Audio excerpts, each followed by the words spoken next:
Hello everybody.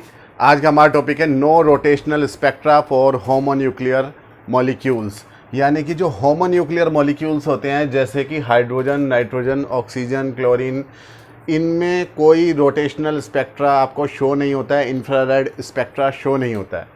ठीक है। Heteronuclear molecules यानी कि जिसमें डिफरेंट टाइप्स के एटम्स होते हैं, 2 डिफरेंट टाइप्स के एटम हैं, वो हेट्रोन्यूक्लियर मॉलिक्यूल्स हैं और उन्हीं के लिए ये आपका प्योर रोटेशनल स्पेक्ट्रा शो होता है। उसका रीज़न आज हम डिस्कस करने जा रहे हैं। जैसे कि HCl, CO, HF या HBr, इनके लिए ये शो होता है। ठीक है। तो इसका पूरा रीज़न देखेंगे क्यों हो रहा है ऐसा। इससे पिछले टॉपिक में हमने रोटेशनल स्पेक्ट्रा के लिए हमने डेरिवेशन की थी energy in terms of wave number. ये एनर्जी का फॉर्मूला है FJ, जहाँ J क्या है, रोटेशनल क्वांटम नंबर।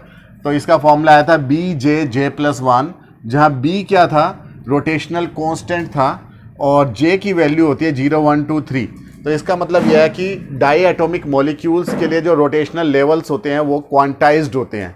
अगर आपके पास में कि डाई एटॉमिक मॉलिक्यूल है, फॉर एग्जांपल HCl मॉलिक्यूल है, तो ये इनका एक कॉमन सेंटर ऑफ मास होगा, उसके अबाउट ये रोटेट कर सकता है। ये पूरा डायटोमिक मॉलिक्यूल्स इस तरीके से रोटेट कर रहा है। तो जब ये रोटेट करता है तो इसके कुछ डेफिनेट एनर्जी लेवल्स होते हैं कि यहाँ पर ये रोटेट कर रहा है, यहाँ कर रहा है, यहाँ कर रहा है, तो इसकी एनर्जी कुछ फिक्स्ड अमाउंट्स में होती है, यानी कि क्वांटाइज्ड होती है। तो ये जो क्वांटाइज्ड है ये सिर्फ और सिर्फ हेट्रोन्यूक्लियर मॉलिक्यूल्स के लिए ही रेडिएशन एब्जॉर्ब होता है, यानी कि स्पेक्ट्रा शो होता है, और होमोन्यूक्लियर के लिए नहीं होता है। तो उसका रीज़न क्या है? तो इसमें क्या होता है कि जैसे कि हमारे पास में HCl है, तो इसकी हमने वेपर की फॉर्म में हमने इसे एक चैम्बर में ले लिया है और उस चैम्बर में जब हम इंफ्रारेड रेडिएशन या माइक्रोवेव रेडिएशन को डालते हैं तो कुछ माइक्रोवेव रेडिएशन एब्जॉर्ब हो जाता है। क्यों एब्जॉर्ब हो जाता है वो आप देखिए।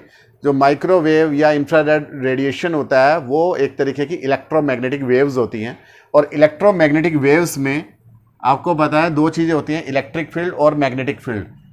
इलेक्ट्रिक फील्ड, सपोज वेव आगे की तरफ ट्रेवल कर रही है, electric field up and down vibrate कर रहा है, तो मैग्नेटिक फील्ड उसके perpendicular left and right vibrate करता हुआ जाता है। तो साइमल्टेनियसली दोनों चीज़ें होती हैं, electric field and magnetic field.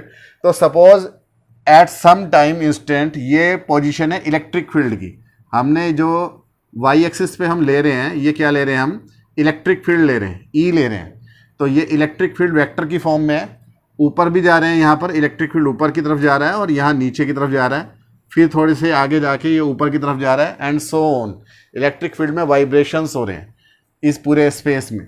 यहाँ पर आपका एक हेट्रोन्यूक्लियर मॉलिक्यूल रखा हुआ है HCl। तो जो हेट्रोन्यूक्लियर मॉलिक्यूल्स होते हैं उनके पास में परमानेंट डायपोल मोमेंट होता है। तो यहाँ पर हाइड्रोजन की इलेक्ट्रोनेगेटिविटी थोड़ी सी कम होती है, क्लोरीन की ज़्यादा होती है। तो क्लोरीन इलेक्ट्रॉन के पेयर को थोड़ा सा अपनी तरफ अट्रैक्ट कर लेता है, जिसकी वजह से इसके ऊपर पार्शियली नेगेटिव चार्ज आ जाता है और हाइड्रोजन के ऊपर पार्शियली पॉजिटिव चार्ज आ जाता है। तो नेगेटिव से पॉजिटिव की तरफ एक डायपोल मोमेंट होता है P।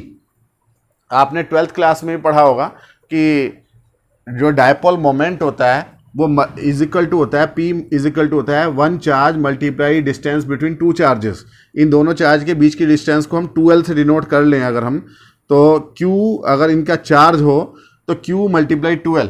तो ये डायपोल मोमेंट होता है and it is a vector quantity. इसकी direction from negative to positive होती है। तो ये जो डायपोल मोमेंट है, अगर हम किसी डायपोल को इलेक्ट्रिक फील्ड में पुट कर देते हैं तो उसके ऊपर टॉर्क लगता है। अगर हमारे पास में एक इलेक्ट्रिक फील्ड है, ये भी 12th क्लास में डेरिवेशन थी, और यहाँ पे हमने एक डायपोल रख दिया है -Q + Q, तो इसके ऊपर जो है एक टॉर्क लगता है और टॉर्क की वजह से ये रोटेट कर जाता है, घूम जाता है। तो सिमिलरली यहाँ पर ये आपके पास में सपोज पॉजिटिव चार्ज इधर है, इस डायपोल का नेगेटिव इधर है, तो यहाँ पर पॉजिटिव के ऊपर इलेक्ट्रिक फील्ड की डायरेक्शन में फोर्स लगेगा, नेगेटिव पे इलेक्ट्रिक फील्ड की अपोजिट डायरेक्शन में फोर्स लगेगा, या ये कह लें कि एक टॉर्क लगेगा। और टॉर्क लगने की वजह से ये पूरा सिस्टम, सपोज अगर ये HCl था तो ये जो HCl है ये रोटेट कर जाएगा। पहले से ये रोटेट कर रहा था, ये और ज़्यादा फास्ट रोटेट करने लगेगा, या हो सकता है ये स्लो डाउन हो जाए। अगर पहले से ये अपोजिट डायरेक्शन में रोटेट कर रहा था तो अब इसकी जो टॉर्क लगेगा वो इसे स्लो डाउन कर देगा।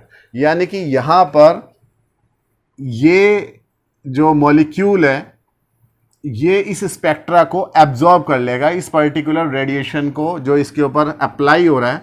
अगर इसकी फ्रीक्वेंसी और मॉलिक्यूल के रोटेट करने की फ्रीक्वेंसी दोनों अगर सेम है या इंटीग्रल मल्टीपल में है तो ये यहाँ पर इसे एब्जॉर्ब कर लेगा।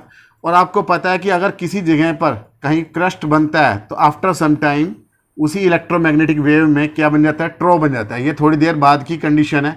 इलेक्ट्रिक फील्ड की डायरेक्शन ऊपर की तरफ है, यहाँ पर इलेक्ट्रिक फील्ड की डायरेक्शन नीचे की तरफ है। जहाँ नीचे की तरफ था उसी पॉइंट्स पर इलेक्ट्रिक फील्ड अब ऊपर की तरफ चला गया।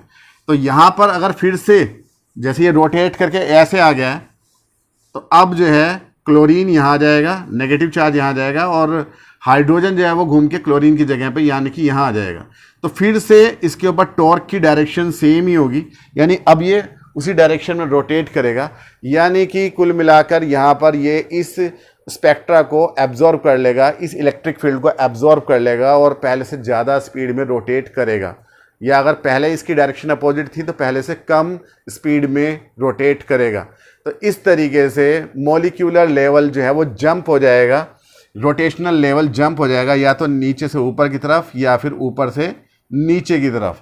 तो ये एक्सप्लेनेशन है, क्योंकि HCl या हेट्रोन्यूक्लियर मॉलिक्यूल्स इनके पास में परमानेंट डायपोल मोमेंट होता है और जिनके पास परमानेंट डायपोल मोमेंट होता है उन्हीं के ऊपर टॉर्क लगता है। टॉर्क का formula vector P cross vector E होता है और अगर P की वैल्यू 0 होती है तो टॉर्क की वैल्यू भी 0 हो जाती है और टॉर्क की वैल्यू 0 होती है तो फिर कोई उसमें रोटेशनल लेवल में फ़र्क नहीं आएगा, यानी कि रेडिएशन एब्जॉर्ब या इमिट नहीं होगा।